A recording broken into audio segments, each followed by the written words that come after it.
चलिए मैं जरा अली गौहर साहब की तरफ चलती हूँ।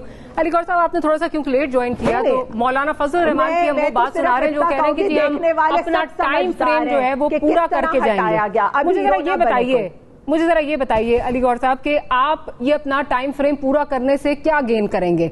डॉलर आपसे कम नहीं हो रहा। जब आप आए थे तो 190 पे लगभग था, इस वक्त 250 तक जो है वो डॉलर टच कर रहा है। अवाम इस वक्त महंगाई की चक्की में पिस चुके हैं। हाल ये है कि 2 हफ्ते हो गए हैं स्टाफ लेवल एग्रीमेंट हुए हुए, चीजें आगे नहीं बढ़ रही और अब हालात ये हैं कि आर्मी चीफ को जो है वो इंटरवीन करना पड़ा है, उनको जो है वो रिक्वेस्ट करनी पड़ रही है। इस वक्त जो खबरें आ रही हैं तो इसमें तो this tantamounts to a no confidence in Shahbaz Sharif साहब लीडरशिप और मिफ्ता साहब की जो इस वक्त लीडरशिप है, जो जिस तरह वो इकोनॉमी को लेके जा रहे हैं, तो ये तो नो कॉन्फिडेंस है आपकी इस वक्त लीडरशिप में। बिस्मिल्लाहिर्रहमानिर्रहीम।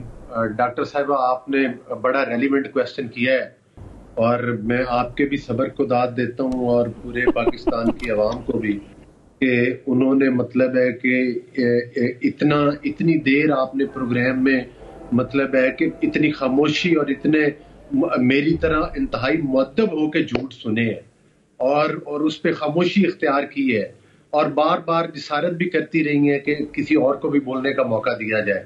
तो मैं इस पर आपका शुक्रिया अदा करता हूं कि आपने मुझे मौका दिया। जी। और देखें, बात यह है कि जो तो आपने पॉइंट उठाए अभी मुल्क के, देखें टॉक शोज का मतलब ये नहीं होता कि हम सिर्फ एक दूसरे के ऊपर कीचड़ उछाल के चले जाएं। बात हकायक पर मबनी करनी चाहिए और वो बातें करनी चाहिए जिसको मैं जो मर्जी मीडिया पर बैठ कर बोल जाऊं अपनी जुबान से, जो मेरे दीगर पार्टी से कुलीग तशरीफ लाई हुई हैं, झूठ पर बड़ा मतलब कमांड है इस पार्टी के जितने भी मुकर्रीन तशरीफ लेकर आते हैं। लेकिन गुजारिश करने का मकसद ये है कि मैं जो कुछ भी कहूँ, ये जो कुछ भी कहे, फिर भी अवाम वो सब कुछ जानते हैं। असल सवाल आपके जो आपने अभी नुक्ते उठाए हैं वो आपके बिल्कुल दुरुस्त है। मुआशी हालात बिल्कुल ठीक नहीं है, इशारे भी ठीक नहीं है, लेकिन गुजारिश सुने, इसके लिए हमें कुछ सियाको सबाक को देखना पड़ेगा कि क्यों ठीक नहीं है।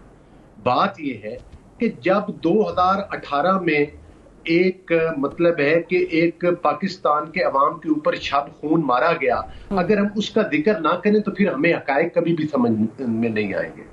जब अवाम के मैंडेट के ऊपर शब खून मारा गया और उन बूट पॉलिश करने वालों को वोट चुराकर, डब्बे चोरी करके, उस वक्त की लीडरशिप को जेलों में झूठे मुकदमात बना के उनको बंद करके, नैब जैसे बदनामे जमाना इदारे के जरिए और उसके हवारियों के जरिए जो है मतलब है कि लोगों को पाबंदे सलासिल करके सियासी पॉलिटिकल लीडरशिप के ऊपर और फिर उनके ऊपर इस तरह के तशद्दुद करना कि उनको मजबूर करना कि वो इस मुल्क अली साहब, ये सारी बातें बहुत दफा हो चुकी ना। आप जब आ रहे थे आप कह रहे थे 190 पे अगर डॉलर है, इससे अगर ऊपर नहीं जाएगा, इससे नीचे नहीं आएगा तो ऊपर भी नहीं जाएगा। हालात खराब नहीं होंगे, वो तो खराब से खराब तर होते जा रहे हैं।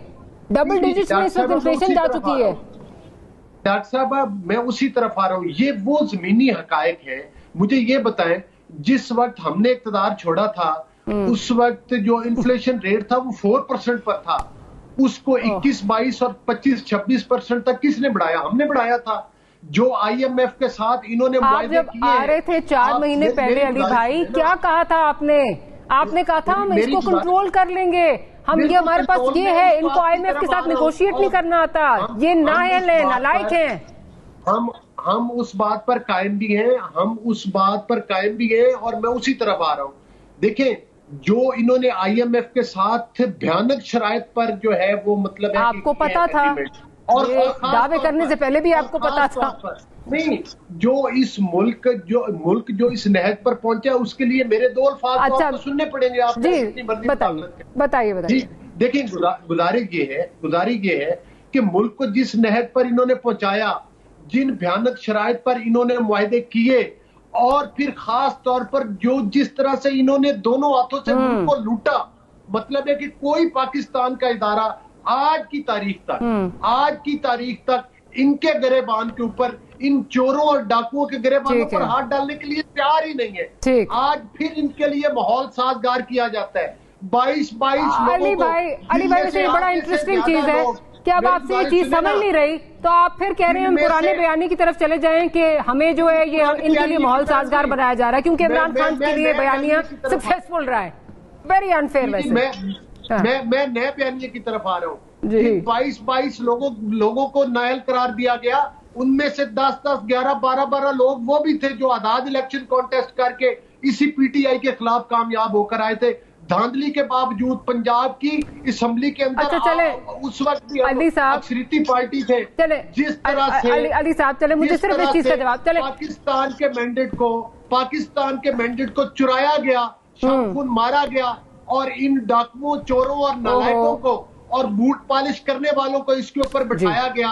फिर उसके बाद तो मुल्क के यही हालात हो जाते हैं। अच्छा अली भाई अगर थोड़ा सा आपने किया है कि हमसे हालात कंट्रोल नहीं हो रहे, जाहिर है हम उसी मेहनत पर लगे हुए हैं। अभी तो हम IMF के वो मायदे खत्म नहीं कर सकते as a state, as a हुकूमत, लेकिन हमारी जो जब IMF से हमें कर्जे मिलेंगे उसके बाद डॉलर भी स्टेबल होगा, मुल्क की हालात भी बेहतरी की तरफ जाएंगे, इशारिया भी बेहतरी की तरफ जाएंगे, लेकिन उसके लिए कुछ टाइम चाहिए। रातों रात नहीं। अगर चले, पंजाब में मैं तो आपसे जब ये पूछती थी, मैं आप लोगों से जब ये पूछती थी कि रातों रात कैसे होगा, तो आप कहते थे कि हमारे पास तजर्बाकार टीम है, अगर हालात खराब नहीं होंगे, अगर इससे बेहतर नहीं होंगे तो खराब भी नहीं होंगे। हालात ये हैं कि 190 से 250 पे डॉलर जा चुका है।